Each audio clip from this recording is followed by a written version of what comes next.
Tako, spoštovane dame in gospodje, ker je danes 1. maj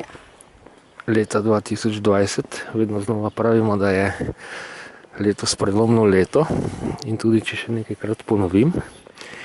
75 let od zaključka druge svetovne vojne, nekako zaustavitev sveta in s tem odlična možnost novega kulturnega in nasploh celostnega zagona z upoštevanjem vseh znanj, kaj je narobe, če se nekaj počne na določen način. Kar se pa tiče naše države in dežele, naslednje leto obeležujemo 30 let in da dejansko zaženemo aktivacijo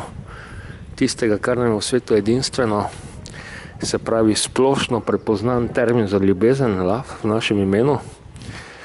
je treba paradigme družbenega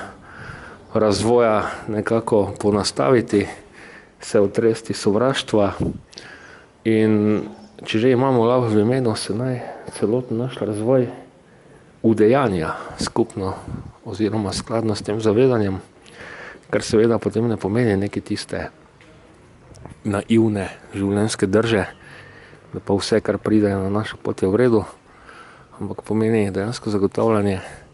tiste res stabilne etike in morale in odnosov dolgoročno vzdržnega in smiselnega sobivanja. Tako, naj nam bo to nek cilj. Še enkrat pokažem, v kader ta Orfejev spomenik, to je zgodba ljubezni, Orfej in Orfejna Euridika. In kaj bi še dodal za konec, da bo spodbudno? Ja,